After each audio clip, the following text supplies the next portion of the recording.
बहुत समय पहले एक छोटे से गांव में रघु नाम का एक गरीब लकड़हारा रहता था। वह दिन भर जंगल से लकड़ियां काट कर लाता और बेचकर अपना व परिवार का पेट पालता। रघु भले ही गरीब था, लेकिन उसका दिल बहुत श्रद्धालु था।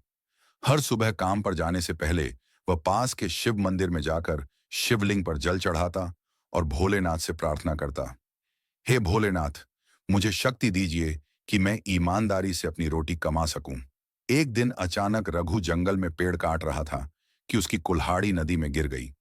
कुल्हाड़ी उसके जीवन का साधन थी। बिना उसके वह अपने परिवार को नहीं पाल सकता था। रघु बहुत दुखी होकर बैठ गया और आंसू बहाने लगा।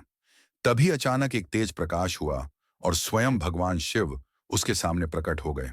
भोलेनाथ ने मुस्कुराकर कहा, भक्त रघु, तू इतना दुखी क्यों है?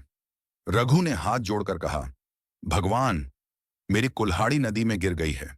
मेरे पास और कोई साधन नहीं है। अब मेरा परिवार भूखा मर जाएगा। शिवजी ने त्रिशूल से नदी की ओर संकेत किया। तभी पानी से सोने की कुल्हाड़ी निकल कर आई। शिवजी ने कहा, यह तेरी कुल्हाड़ी है? रघु ने सिर झुकाकर कहा, नहीं प्रभु, मेरी कुल्हाड़ी साधारण लोहे की थी।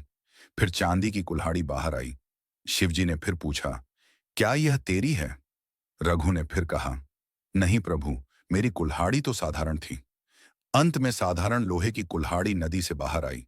रघु ने खुशी से कहा, हाँ भगवान, यही मेरी कुल्हाड़ी है। उसकी ईमानदारी देखकर भगवान शिव प्रसन्न हो गए और बोले, रघु, तू सच्चा भक्त और सच्चा इंसान है, इसलिए ये तीनों कुल्हाड़ियां तेरे लिए वरदान स्वरूप हैं। रघु ने हाथ जोड़कर कहा, प्रभु, मुझे बस मेरी साधारण कुल्हाड़ी ही चाहिए।